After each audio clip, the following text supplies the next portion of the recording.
বৃষ্টি কম বেশি সবার ভালো লাগলেও কাজ বাড়িয়ে দেয় গৃহিণীদের। বৃষ্টির মধ্যে অলসভাবে বসে থাকতে কার না ইচ্ছা করে বলেন? তো আমরা যারা হাউসওয়াইফরা আছি, আমার মনে হয় যে বৃষ্টির মধ্যে রান্না বাড়ার চাপটা আরও বেশি থাকে। নমস্কার, আমি লিপি সাহা। হ্যালো এভরিওয়ান, কী অবস্থা, কেমন আছেন সবাই? আশা করছি খুব ভালো আছেন সবাই। আমরাও ভালো আছি আপনাদের আশীর্বাদে, ঈশ্বরের কৃপায়। আর আপনারা যেখান থেকে আমার ভিডিওটা দেখছেন সবাইকে অনেক অনেক ওয়েলকাম আমার নতুন আরও একটা ভিডিওতে। আমার মনে হয় যে বৃষ্টিটা হলে আমাদের আরও ঝামেলাটা বেশি হয়, আমাদের গৃহিণীদের কথা বলতেছি। কারণ বৃষ্টির দিন দেখবেন যে জামা কাপড় এগুলো ধোয়ার পরে সেগুলো শুকায় না, ঘরের মধ্যে কেমন একটা ভিজা ভিজা ভাব থাকে, তো সেগুলোকে মুছতে হয়। আবার সবারই কম বেশি বায়না থাকে যে এটা রান্না করো, ওটা রান্না করো, এই বৃষ্টির দিনে এটা খেতে বেশি মজা লাগে, ওইটা খেতে বেশি মজা লাগে। কারণ অনেকটা গরমের পরে বৃষ্টিটা আসে, তো তখন গরমের মধ্যে খুব একটা তো আমরা রিচ ফুডগুলো বা যা ইচ্ছা ভাজা পোড়া এই জিনিসগুলো খেতে পারি না। তো বৃষ্টি আসলেই কেমন একটা চায়ের সাথে ভাজা পোড়া এই সমস্ত জিনিসগুলো খেতে খুবই ইচ্ছা করে। তারপর আর বৃষ্টির মধ্যে এগুলো কিন্তু বাসাতেই বানানো হয়। তো আর কাদের বাসায় কেমন হয় জানি না, তবে আমার তো ভীষণ ঝামেলা হয়। তো ওইদিকে বৃষ্টিটা হচ্ছে, আর আমি সকালে রান্নাঘরে যাওয়ার আগে কিছু জামা কাপড় ছিল যেগুলো ব্যবহার করব না, এগুলো বাদ হয়ে গেছে। তো এগুলোকে আপাতত একটু ভাঁজ করে আলমারিতে রেখে দিলাম এক সাইডে। পরে ওটাকে আর কি কাউকে দিয়ে দিই, বা ওটা দিয়ে দু একটা আর কি হাঁড়ি পাতিল নেওয়া যায় কিনা সেটা দেখা যাবে। তো ওগুলোকে রেখে দিলাম, কারণ ওগুলোর জন্য ভীষণই জামা কাপড় অগোছাল হয়ে থাকছে আর ঘরের ভিতরে ভীষণই অস্বস্তি লাগতেছিল। তো ওই কাজটাকে আগে সেরে নিলাম। আর এদিকে যে দেখেন আমার হেল্পিং হ্যান্ড, সে সবসময় আমাকে সব কাজেই সাহায্য করে।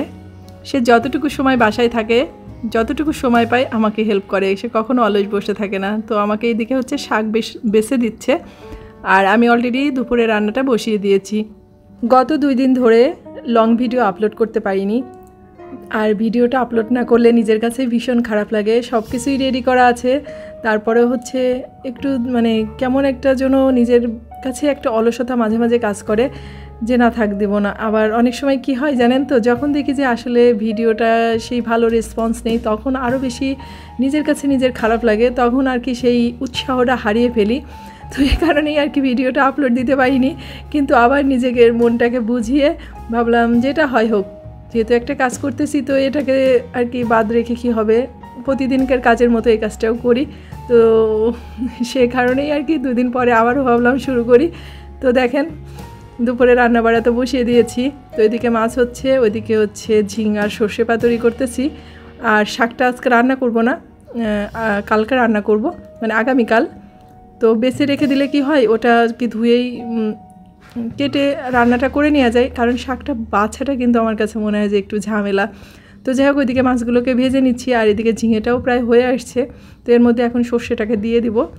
আর সর্ষেটা দিয়ে খুব একটা বেশিক্ষণ জাল দেব না, সামান্য একটু জাল দিয়ে তারপর একটু চিনি দিয়ে এভাবেই এটাকে নামিয়ে নেব।